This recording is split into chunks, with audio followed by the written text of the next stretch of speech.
Ayun, magandang araw, mga 5-9. Magluluto nga pala tayo 5-9 ngayon ng crispy sisig. Yan. Masarap daw ito mga 5-9 pamulutan. Ating titisting kung talagang masarap nga. Umpisa natin mga 5-9. Yan. Ready na 5-9 at aking inugasan na yung karne. Oh. Yan. Aking papakuluan lang yung 5-9. Dalawang basong tubig. Ay, pakulangin natin ng konting asin. Oh. Yan lang yung 5-9. Oh. Pinapakulong ko 5-9 na ako yung nag-ano ng mga sili. Yan. Akin nire-ready na sibuyas, sili. Yan. Lang yung 5-9 yung mga rekado niyan. At ayos nga din nga naman ito ay. Pagka nga naman may ay sarap din ito 5-9 nga ay pulutan. Yan. Pati na din 5-9 sa sa kanin. Ng 5-9 yung aking lulutuin ngayon. Pagka-slice ko niyang 5-9 aking ipiprito na. Yan, medyo manipis lamang 5-9. Yan, 5-9 aking mga sangkap dyan. Yan, siling pangsigang, tsaka yung sibuyas na puti, itlog, tsaka nakaready na yung aking ipiprito. Yan, nandun na 5-9 yung aking kinakanoan. Pagpiprito na ito, talagang nanalbog. Ayan, check lang natin mga 5-9, no? Talagang malutong, kung talagang carbon load eh. Testingin natin, no?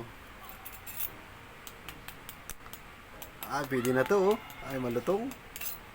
Oh.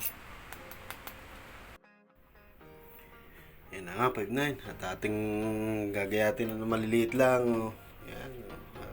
Gagayatin na. Yan, oh. Ay, makrispy naman yung 5-9 na eh, oh. Maliliit lang 5-9 ang niyan. 5-9, nagano ako ng 5-9 ng margarine dyan, oh. So, margarine 5-9 yung aking gagamitin. Para mas maiba naman. Yan. Ilagay ko na din 5-9 yung aking na prito. Yan. Ilagay ko na din para 5-9 yung sili at sibuyas. Ang dami. Nilagyan ko din 5-9 ng nor seasoning, oh. Ginang pampalasa. Yan. Tsaka paminta 5-9.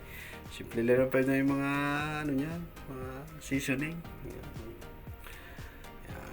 Lagay ko na din 5-9 yung yung mayonnaise. Dagdag na lang tayo 5-9 mamaya. Oh.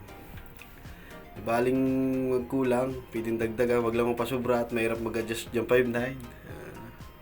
Kasi wala yung 5-9 walang sabaw yan ay. Kaya ang hirap pabulin yan.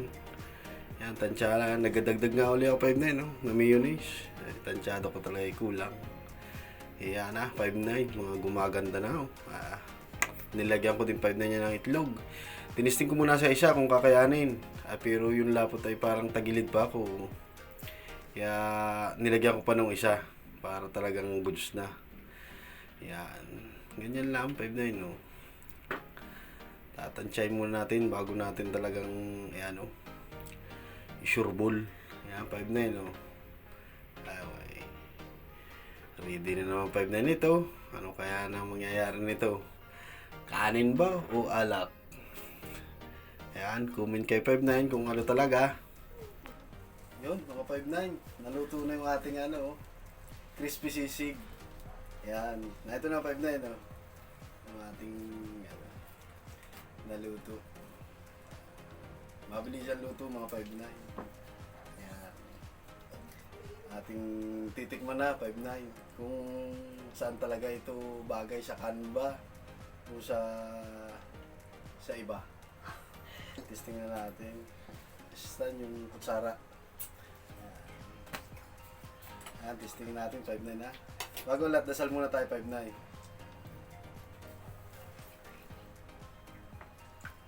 Yun, 5-9. Subukan natin kung talagang crispy. Kung talagang okay talagang luto ni quality. Yan na. Tignan natin 5-9 no. Para masarap pulutan 5-9 na eh.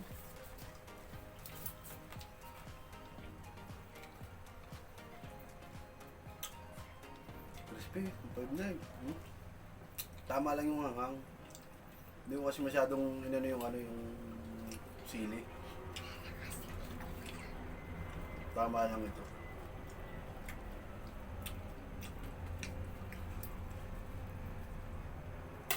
Yung ano.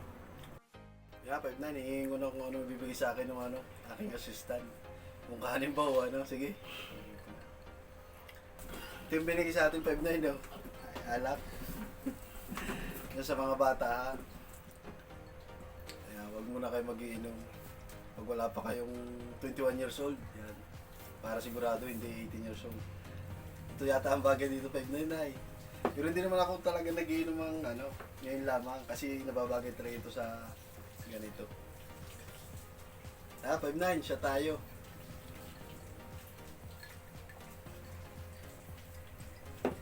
Ay, ayos nga din 5'9". Tapos sasabayin ba natin itong ano, sisig.